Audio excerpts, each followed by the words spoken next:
Hi friends, ಇವತ್ತು ನನ್ನ topic ಬಂದುಬಿಟ್ಟು ಪ್ರೋಟೀನ್ ಬಗ್ಗೆ. ಪ್ರೋಟೀನು ಎವ್ರಿ ಡೇ ಎಷ್ಟು ತೊಗೋಬೇಕು ಅನ್ನೋದ್ರ ಬಗ್ಗೆ ನಾನು ಈ ವಿಡಿಯೋದಲ್ಲಿ ತೋರಿಸ್ತಾ ಇದ್ದೀನಿ. ಅದೇ ರೀತಿ ಹೋಮ್ ಮೇಡ್ ಪ್ರೋಟೀನ್ ಯಾವ ರೀತಿ ನಾವು ರೆಡಿ ಮಾಡಬೇಕು ಅನ್ನೋದು ನೆಕ್ಸ್ಟಲ್ಲಿ ಕಂಟಿನ್ಯೂ ಆಗುತ್ತೆ. ಅದು ನೋಡಿಬಿಟ್ಟು ಟ್ರೈ ಮಾಡಿ, ಬೆಸ್ಟ್ ರಿಸಲ್ಟ್ ಸಿಗುತ್ತೆ. ಯಾಕಂದರೆ ನಾನು ಎವ್ರಿ ಡೇ ಅದನ್ನೇ ಟ್ರೈ ಮಾಡ್ತಾಯಿದ್ದೀನಿ, ನನಗೆ ಒಳ್ಳೆ ರಿಸಲ್ಟ್ ಸಿಕ್ಕಿದೆ, ಅದಕ್ಕೆ ಹೇಳ್ತಾ ಇದ್ದೀನಿ. ಈಗ every day must and should ಆಗಿ ಜಿಮ್ ಮಾಡೋರಿಗೆ ಮತ್ತು ಅಥ್ಲೇಟ್ಸ್ಗೆ, ರನ್ನಿಂಗ್ ಮಾಡೋರಿಗೆ, ಈ ರೀತಿ ಎಲ್ಲ ವರ್ಕೌಟ್ ಮಾಡೋಂಥವ್ರಿಗೆ compulsory 1 kg equal to 1.6 gram protein mandatory.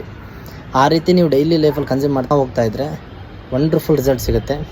ಅದೇ ರೀತಿ ನಮ್ಮ ಇಂಡಿಯಾದಲ್ಲಿ 100ರಲ್ಲಿ 80 ಜನಕ್ಕೆ ಪ್ರೋಟೀನ್ ಡಿಫಿಷಿಯನ್ಸಿ ಇದೆ. ಯಾಕಂದರೆ ಕ್ವಾಲಿಟಿ ಫುಡ್ ಸಿಗ್ತಾಯಿಲ್ಲ. ಅದೇ ರೀತಿ ಫುಡ್ ಸಿಕ್ಕರೂ ಕೂಡ ಕೆಲವೊಬ್ಬರು ತೊಂದರೆಯಿಂದ ಫುಡ್ ಸರಿಯಾಗಿ ತಗೊಳ್ತಾ ಇಲ್ಲ. ಅದೇ ತುಂಬ ಪ್ರಾಬ್ಲಮ್ಸ್ ಫೇಸ್ ಮಾಡ್ತಾಯಿದ್ದಾರೆ.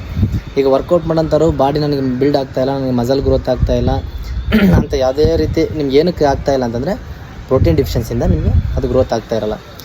ನೀವು ನಾನು ಈ ವಿಡಿಯೋದಲ್ಲಿ ತೋರಿಸಿರೋ ಥರ ನೀವೇನಾದರೂ 3 months ನೀವು ಟ್ರೈ ಮಾಡಿದ್ರೆ ಬೆಸ್ಟ್ ರಿಸಲ್ಟ್ ಸಿಗುತ್ತೆ. ವಂಡರ್ಫುಲ್ ಮಸಲ್ ಬಿಲ್ಡ್ ಆಗುತ್ತೆ. ಸಖತ್ತಾಗಿ ನಿಮಗೆ ಫಿಟ್ನೆಸ್ಸು ಆಗ್ತೀರಾ. ಟ್ರೈ ಮಾಡಿ. Thank you so much. Bye bye.